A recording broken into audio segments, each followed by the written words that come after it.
today is the World Refugee Day. It's such important things for Uyghurs. First of all, it's really because of myself. I'd like to put out, our, whole community around the world, and also Tibetans, and they're really close to our heart. And Falun Gong followers, and there's so many church-based organisations and the members, and wherever they are, they always reach out to us, just seeking help, and as well as really keen to work on this frontier. And so I really do appreciate it. It's not only just the one religion or a particular community. We're pretty much covering all aspects, and especially thanks for Leah. You actually reduced a lot of pressure from me, and I wasn't going to how I explain the torture side of the business, and Leah pretty much covered, so I don't have to do that part of work. Thanks. Speaking of, I didn't create such a beautiful PowerPoint, and I saw this conference, and it was told me like the very last minute, so I kind of write it up what I can and end up still 13 pages, but I'm not going to read through all 13 pages. I just go through the topic, the main views, and how I see, and I believe my paper, it's on the booklet. So yeah, if you're interested and you really want to sit down and have a coffee reading time, please go for it. Before I go through my the presentation, there's two things from last week really stands out. I don't know how much you are actually interested in or following our current issues. This is a mass concentration, mass detention, and plus the concentration camps and inside of China. One is after the Hong Kong rally, BBC actually interviewed Chinese ambassador to UK, Liu Xiaoling, and his message was very rather patriotic but interesting, and he was completely denying the existence of concentration camp. And so where did you get your 1 million number? Yet they still fall behind international investigation. We are no longer talking about 1 million anymore because the numbers escalating, more and more evidence coming out. We are talking about the camp itself is a 3 million, over 3 million. Besides that, Leah already mentioned there's 8 different types of prison and the detention centers and the camp. That's 3 different categories. And we're talking about there's almost 2 to 3 million people also kept in detention centers without any charge. Then we have a prison system. What's happening at the moment is we're not actually talking about regular judicial system here. When they start sentencing, they bring 50 to 100 people in the same room, giving one sentence. They categorize people. People who sentenced between 3 to 12 months, one category. Roughly about 50 people, given sentence, taken out. Then there's a 12 months to 3 years as another category. Then 3 years up to 6 years is another category. So they divide the category by category. They don't sentence one by one, it's by group. So you can see this whole Chinese judicial system is how chaotic. They can't keep up with sentencing any longer. So that's why they want to reduce the stress pressure from camp. They're removing people from camp and the detention over to prison system.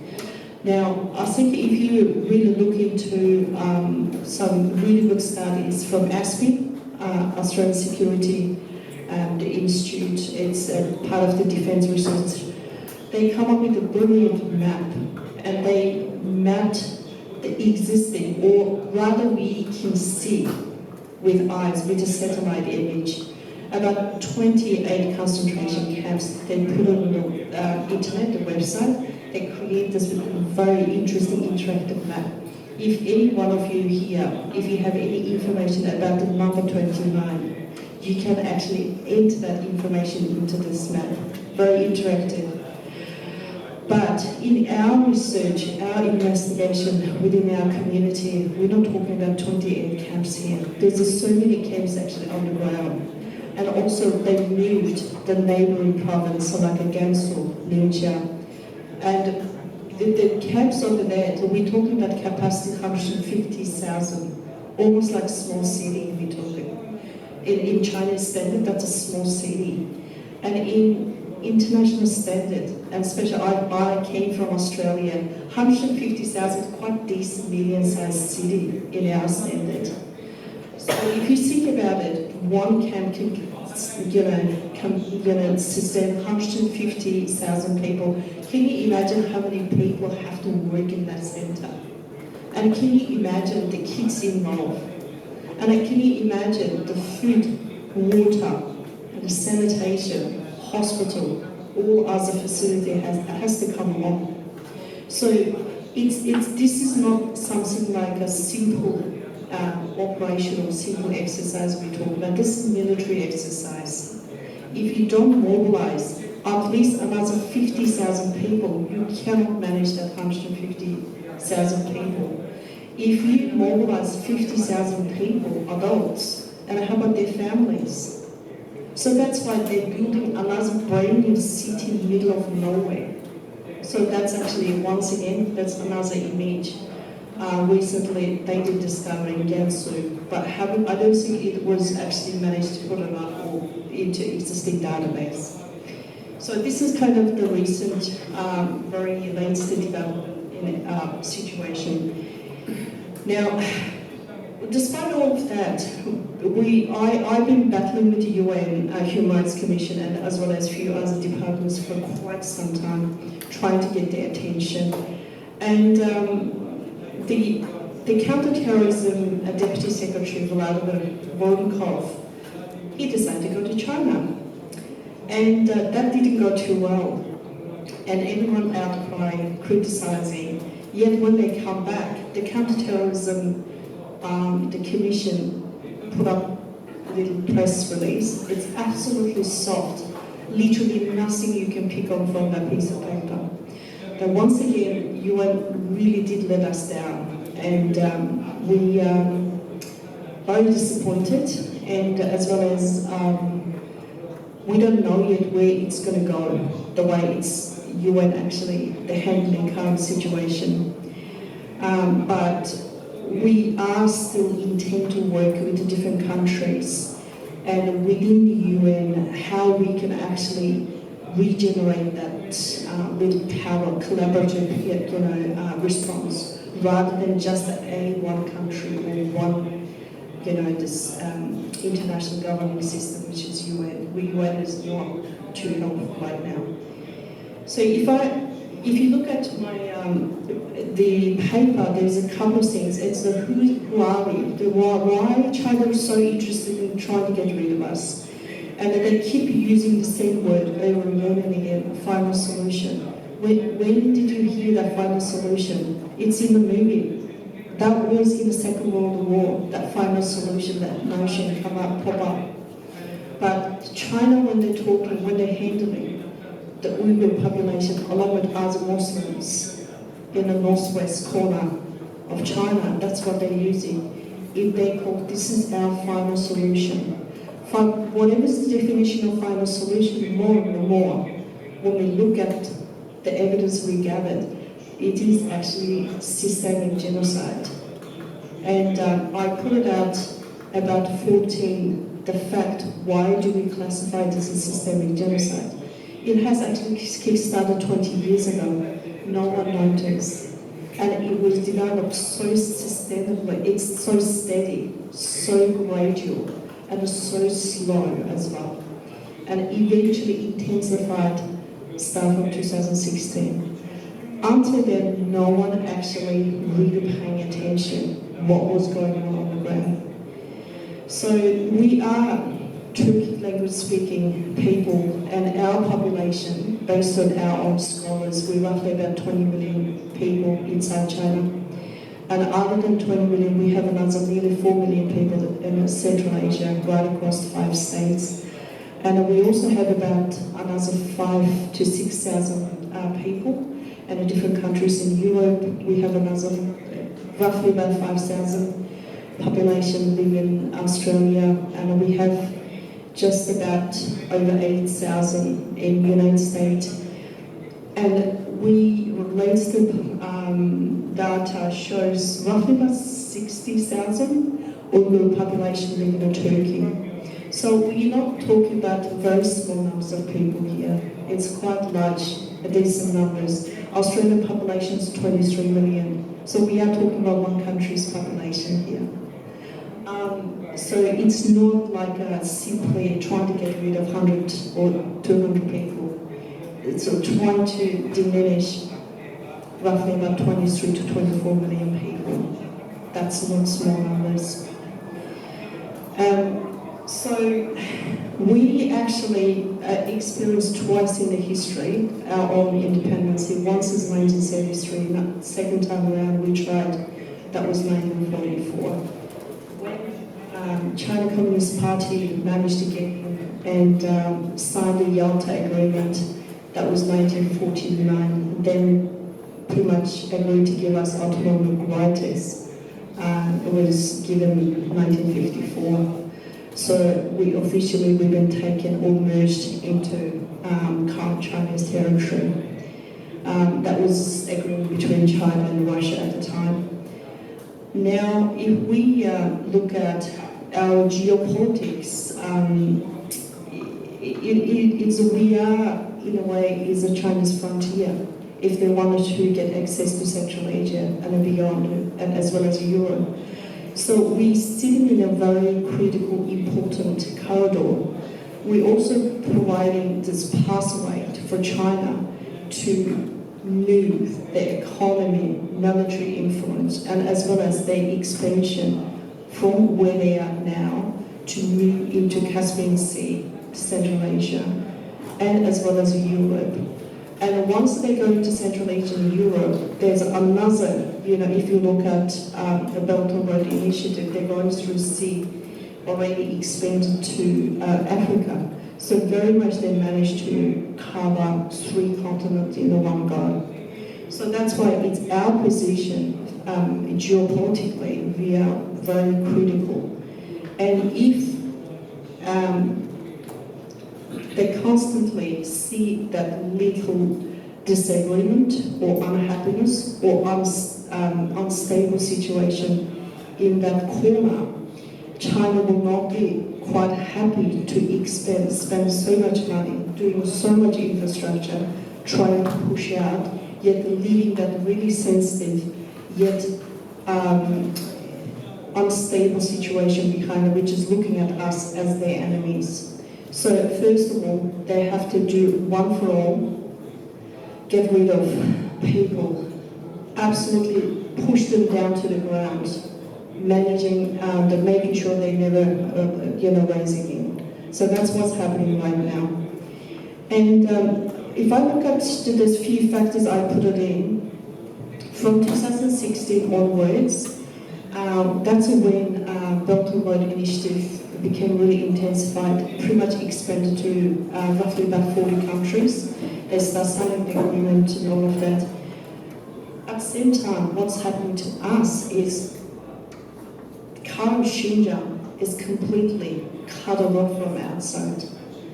And we, as a living diaspora, we cannot communicate with our family any longer. Prior to that, what was happening was every phone call we make to our family, every emails that we sent, or every even WeChat, the message we sent, everything is monitored.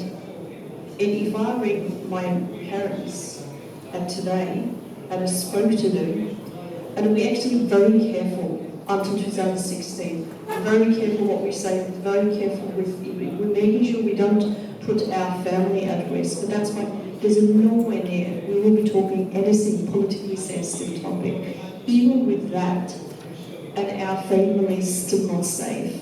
And if I talk something today, tomorrow, the local police will visit my home and ask my parents.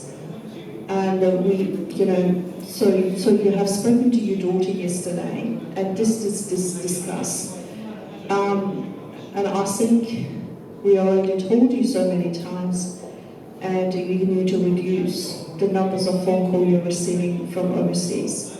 Unfortunately, we have 3 out of our 5 kids in my family. We live in overseas. And if even parents, if me, I'm ringing, and my other 2 siblings, like they're literally receiving 3 phone calls in a week, which has immediately put my family at risk. I'm talking just only about one family story here. Like myself, there's so many stories right across the region. So what China did, eventually brilliantly, come up with like a blanket policy. If you're receiving phone call from your family, if you answer that phone call, you will be in a camp. That's what's happened. It's very simple, just by receiving one phone call. I personally, my 2 sisters, they're in and out, camp 3 times already, prior me speaking out. And we tried everything, trying to sustain the calm situation at the time. Didn't work. And many families, actually the situation even worse than that. We, yes, managed to bring them out, but so many of the family members that went in never came out. And then the situation only got worse. They come to the term, Chinese authority didn't get shy to ring us overseas directly from Urumqi, threatening us. So that's what we're talking about is we no longer Chinese citizens. They're quite happy to put pressure on Australian citizens. That this is extrajudicial, that's way beyond their border. They knew this is wrong, but they're still doing it. They're threatening, they're reaching out their arm so far. Not only Australia, we have families in Europe, we have family in the United States. They receive the same phone calls directly from national Chinese public security personnel. This is how far they went before it's come to where we are now. That's why when I say it's a gradual, that's the gradual I'm talking about. They didn't just do it overnight, or they didn't do it over the months or over the week period. They gradually, just literally chewing up that little bolt, tied up and tied up, to eventually come to breaking point. So this connection between inside and outside of Xinjiang was the biggest cut for us. And we no longer talking to our families, which means pretty much we cut off from our roots. And average people, randomly, if you pick and choose, someone disconnected with their own family, it's roughly about 2.5 to 3 years. I lost contact with my family April 2017. So many people, that's the average. And some people even stopped talking to or stopped communicating with their families since 2016. Either their families taken away or they simply cannot ring anymore. And family asking them to stop ringing them. So this is the kind of like it is enormous. It's a bigger size, a distraction for our communities. And this is the fact 1. And fact 2, I'm trying to put a little bit of a picture here, is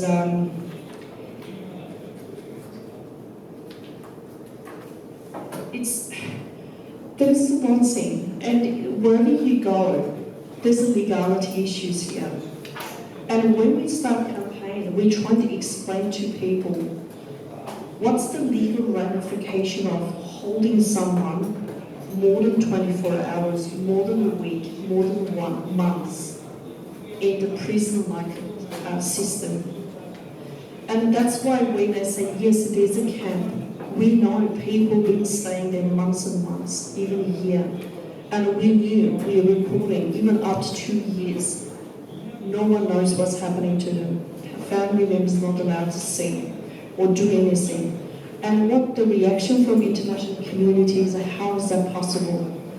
And I would say, in that sense, we really much appreciate Adrian Zen, and he did brilliant work, and putting all this evidence together.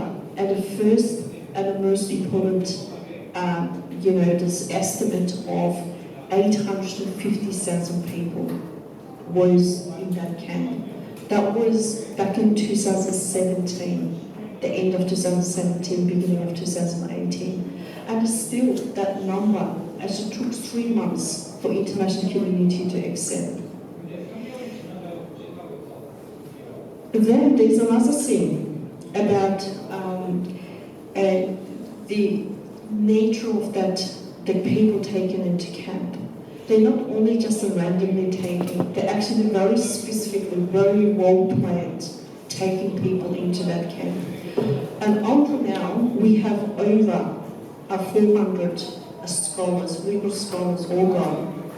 So if you think about, if you want to diminish one society, you will start from the intellectuals. Once the intellectuals gone, there's no such thing called nourishing. That society will no longer flourish. That's what's happening to us. At the moment, we lost 485 scholars, all taken in a camp, detention centres, as well as prison. Now, latest edition of one, we have 60 out of the 485 scholars died, either as a result of torture or at least literally given a death sentence. So once again, it's like that there's a variety of people there. If you can read it, you will get to know. And it's actually pretty much from teachers all the way to writers, scientists, and bit of like you guys as journalists and reporters, whoever can actually hold a pen, make certain influence in the society, all taken. And there's not only about adults we're talking about, there's the children as well. We have a family, boys, adults, all the adults above age of 18 is gone, taken. So what's going to happen with children? And China came up with a brilliant idea called state-run orphanage. At the moment, based on the population taken in, and based on the numbers of family separated from children, adults from children, we have nearly 500,000 children taken in. And other than that, and I quickly go through this, and also missing people. And because its numbers are so unpredictable, we cannot pinpoint out how many people actually went missing. We don't know the numbers. We don't know how many people died in the camp. And all speculation going on at the moment. So we only know numbers of people taken, but we don't know how many died already. But there's a very few information actually leaking out inside from Xinjiang, from different places. Are saying, yes, my dad passed away, or my sister did this and this. But this is only a very small amount of data we're talking about, and very small evidence. And the other thing I really want to talk about is this DNA ID database that China created for us. And we've been forced, every Uyghur family, like every single person, asked to create that this is not voluntary, involuntary, contributed DNA database since 2016, end of 2016 until recently. They created that database. So based on that database, they also has this artificial intelligence, face recognition software. So they can track every one of us wherever we are. So this is massive surveillance we're talking about. It's not average surveillance what we're looking at on the streets. This is actually, it's integrated into our DNA. So this is not average surveillance. So I would like everyone to pay attention to that. But then they're expanding this technology to different countries at the moment. And the other factor is we're talking over again and again this is religious persecution and cultural persecution. When you look at the scale and the progression of the kind of persecution, this is no longer religious or cultural persecution anymore. It's systemic. They uprooted every single families. Every one of the families is actually either dismantled or separated or disrupted. So when you think about any society, when a family is gone, the family is the little seal of that society. The community will be gone. When community is gone, that society will be gone. So therefore, the Uyghur, the identity base, that community no longer exists. Or it takes many, many years if we have a chance, if we want to recover, to come back to normal again. There's another final point I would like to talk to you about. So what's that mean to international community? What's happening to us? It's actually affecting internationally at the moment, and we are doing quite decent studies on how do we see the scale of this whole mass detention. At the moment, where's the trend, where's the development is China allowing people to leave the camp unless they're signed to work state-owned factories for, there's no such simple payment, which is actually 21st century free deficit slavery system. So they're allowed to leave the camp but go to sign into that factory. They stay in a factory Monday to Friday, sometimes the information will be so far collected. They live, eat, sleep in the factory, they work in the factory. If you're good enough, you're allowed to go home on a weekend, see your family and coming back again. And there's no such thing called salary involved. And then we also come up with another set of research at the moment. We're doing this data collection. Who's actually buying that product? Who's actually getting the benefit? You may not know. Our current research shows as quite vast international companies, actually their chain end up in that state-owned factories inside China.